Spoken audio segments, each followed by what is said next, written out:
Hey, this is Divine Oasis coming at you with a segment on what to expect while being in your feminine energy.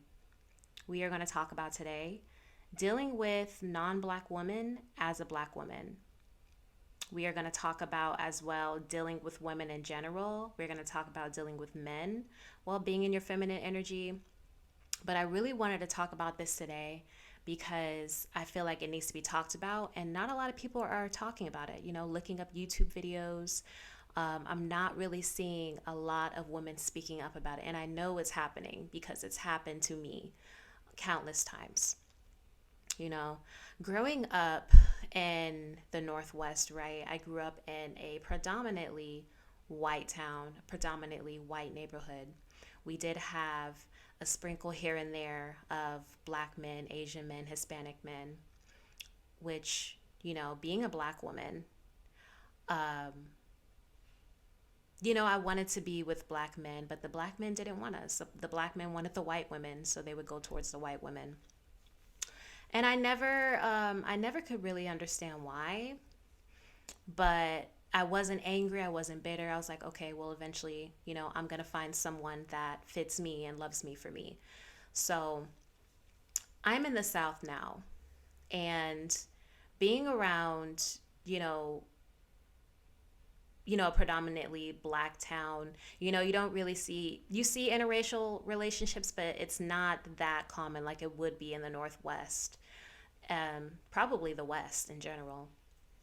But yeah, so I want to talk about, not being the stereotypical black woman, which, the stereotypical black woman, ABM, is, a black woman that's loud and obnoxious, they're overweight, they are very loud, they're argumentative, you know, and that is the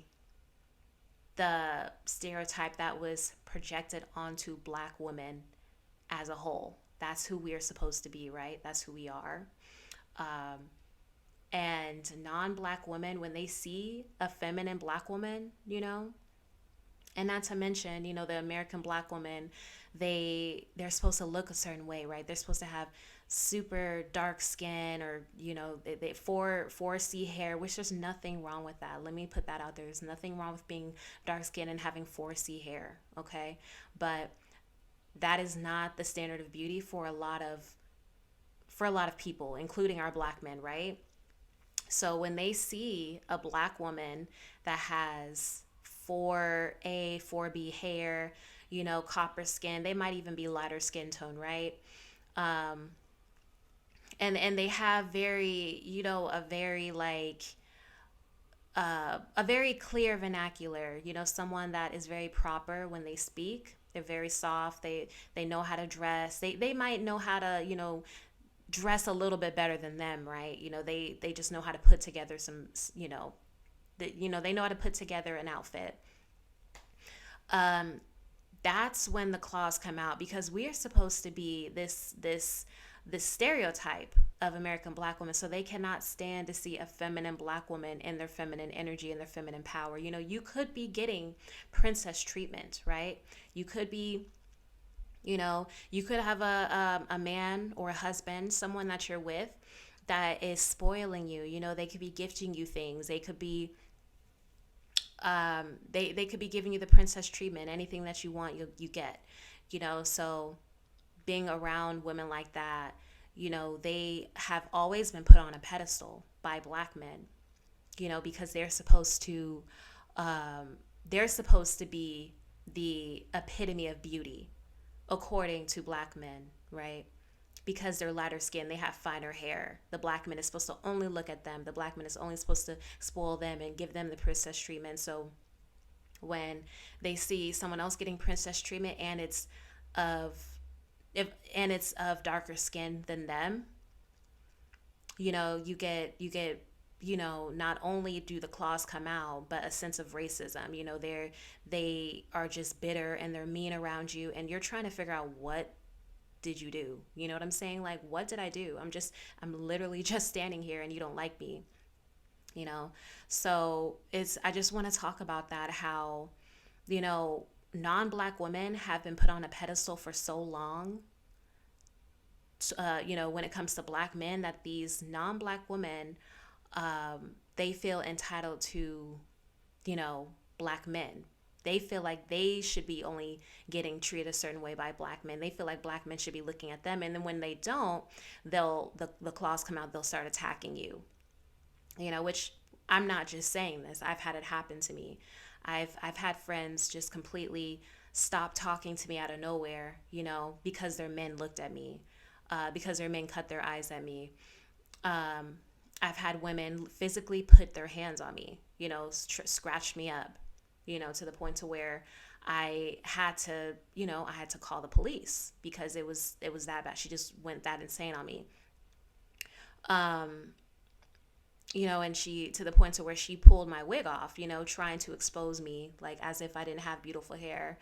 I guess as a black woman, I'm not supposed to have hair under my wig, right? So then when I have hair, that's another thing, like we're not supposed to have hair as black women. We're supposed to have short, kinky hair, which again, there's nothing wrong with having kinky hair, but that is not the standard of beauty to a lot of people, which is not, it's unfortunate and it's sad, but that's the world that we live in.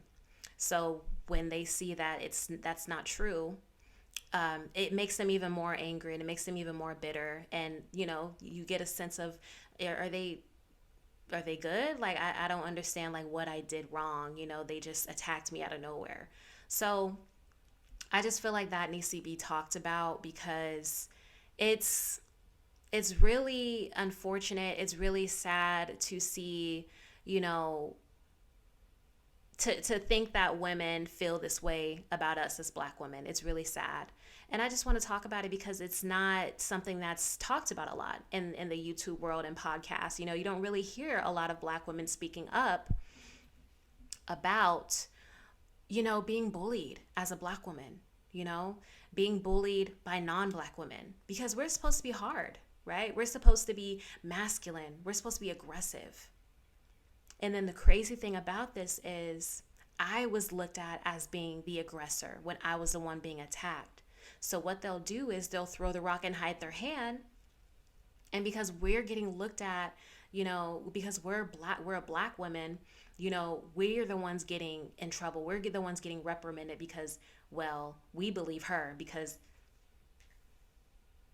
you're a black woman. You're the masculine one. You're the one that probably did it, but I was the one being attacked. So I just want more women to speak up about the injustice of how, you can't win either way. Like you can be feminine and you'll still have people trying to literally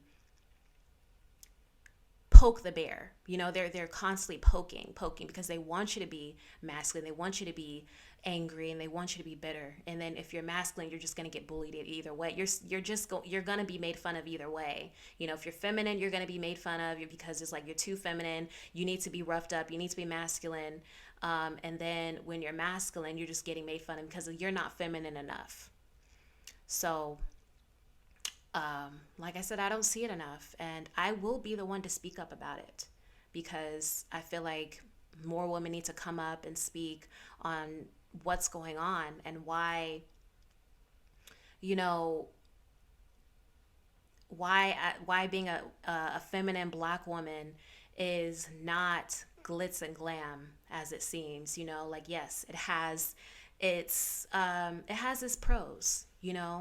I'm not saying it's not just negative. You have your pros.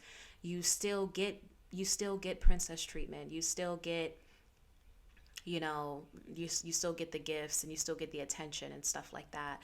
But on the other hand, it's nasty. It's what's being hidden behind it. There's a whole illusion. It's a whole world that no one sees. So I just want to talk about that. This is part 1 of what to expect while being in your feminine energy, dealing with non-black women. Thank you so much for listening.